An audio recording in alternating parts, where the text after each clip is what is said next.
আসসালামু আলাইকুম ওয়া রাহমাতুল্লাহি ওয়া বারাকাতুহু। সুপ্রিয় দর্শক মণ্ডলী, আশা করি মহান আল্লাহ রাব্বুল আলামিনের অশেষ মেহেরবানি ও দয়ায় আপনারা সকলে ভালো আছেন। সুপ্রিয় দর্শক মণ্ডলী, আজ আমি এমন একটি আমলের কথা আপনাদের সামনে উপস্থাপন করব, যে আমলটির অসংখ্য উপকারিতার মধ্যে একটি উপকারিতা হলো কবরের উপকারিতা। এই আমলটি আপনাকে কবরের ব্যাপারে সম্পূর্ণরূপে নিশ্চিত করে দেবে। আপনার মনে কবরের কোনো ভয় বাকি থাকবে না। কবরে যখন আপনার উপরে টন টন মাটি দিয়ে ঢেকে দেওয়া হবে, যখন আপনি সম্পূর্ণরূপে অন্ধকারে নিমজ্জিত থাকবেন, যেখানে আপনার কোনো সাথী থাকবে না। একবার চিন্তা করুন তো, একটা খালি ঘর, আপনি একাকী, কিংবা হল রুম, আশেপাশে অনেক মানুষ বসে আছে, হঠাৎ কারেন্ট চলে গেল, চারিদিকে অন্ধকার, আপনি জানেন আপনার আশেপাশে অনেক লোক, তবুও আপনি ভয়ে কেঁপে উঠবেন। আর মহিলারা তো আরো বেশি ভয়ে কুঁকড়ে উঠবেন। কবর এমন একটি গর্ত, যেখানে এক ফোঁটা আলো প্রবেশ করার কোনো সুযোগও নেই। আর সেই কবরের মুনকার নাকির ফেরেশতা, যাদের কণ্ঠ হবে খুবই কর্কশ ও ভয়ঙ্কর, যারা কবরকে ছিঁড়ে ফেটে এক ভয়ানক পরিবেশে আপনার সামনে হাজির হবেন। এমন অবস্থায় আপনাকে কোন আমলটি সাহায্য করবে, আসুন জেনে নেই। মুসনাদে বাজ্জারের ৩য় খণ্ডে ৫৬ নম্বর হাদিসে উম্মাহাতুল মুমিনিন আয়েশা সিদ্দিকা রাদিয়াল্লাহু তাআলা আনহা ফরমান যে তিনি রাসূল সাল্লাল্লাহু আলাইহি ওয়াসাল্লামের কাছে প্রশ্ন করলেন, ইয়া রাসূলুল্লাহ, আমি একজন খুবই ভীতু ও দুর্বল নারী। আমার খুব তাড়াতাড়ি ভয় লাগে যখন আমি মৃত্যু বরণ করব আর কবরে যাব, আর মুনকার নাকির কবরে আসবে, তখন আমার কি অবস্থা হবে, অথচ আমি সেখানে মন মন মাটির নিচে একলা হব।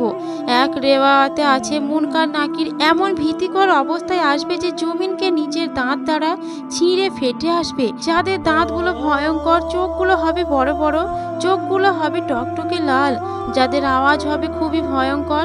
তো মা আয়েশা বলে, ইয়া রাসূলুল্লাহ, আমি তো ভয়ে কোনো জবাবই দিতে পারবো না, আমি তো ভয়ে সেখানে কাঁপতে থাকবো।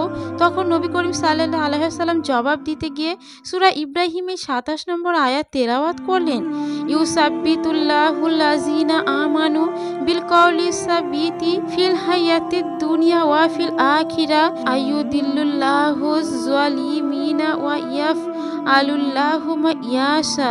অর্থাৎ আল্লাহ তাআলা মুমিনদেরকে মজবুত বাক্য দ্বারা মজবুত করেন। মজবুত বাক্য এখানে বলা হয়েছে মজবুত বাক্য যার দ্বারা মজবুত করেন, সুতরাং এটি ইহকাল পরকাল সর্বক্ষেত্রে প্রযোজ্য।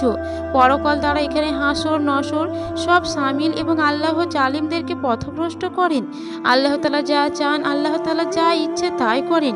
অর্থাৎ আল্লাহ তাআলা মুমিনদেরকে মজবুত বাক্য দ্বারা দুনিয়া ও আখিরাতের অর্থাৎ কবর ও হাসরে নির্ভয় করে দেবেন, মজবুত করে দেবেন। আর মজবুত বাক্য কি?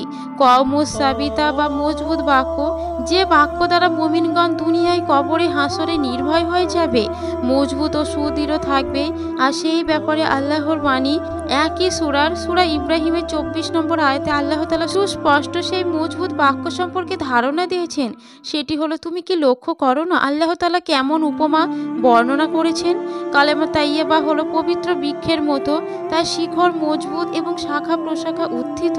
সুতরাং সূরা ইব্রাহিমের ২৭ নম্বর আয়াত দ্বারা নবী করিম সাল্লাল্লাহু আলাইহি ওয়াসাল্লাম ইরশাদ করেছেন, একটি মজবুত বাক্য মুমিনদেরকে দুনিয়া ও আখিরাতে মজবুত করে দেবে, নির্ভয় করে দেবে।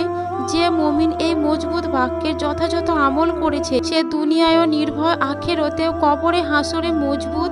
আর এই মজবুত বাক্যটি সম্পর্কে সূরা ইব্রাহিমের ২৪ নম্বর আয়াত দ্বারা পরিষ্কার হয় যে সেই মজবুত বাক্যটি হলো কালেমায়ে তাইয়্যিবা।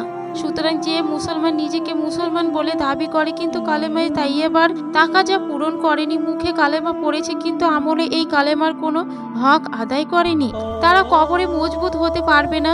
যারা কালেমায়ে লা ইলাহা ইল্লাল্লাহু মুহাম্মাদুর রাসূলুল্লাহ সাল্লাল্লাহু আলাইহি ওয়াসাল্লাম, অর্থাৎ আল্লাহ ছাড়া কোনো মাবুদ নেই এবং মুহাম্মদ সাল্লাল্লাহু আলাইহি ওয়াসাল্লাম আল্লাহর রাসূল, যারা প্রতিনিয়ত মুখে এবং কলবে এই কালেমা জপবে, তাদের কবরে কোনো ভয় নেই। আল্লাহু আকবার।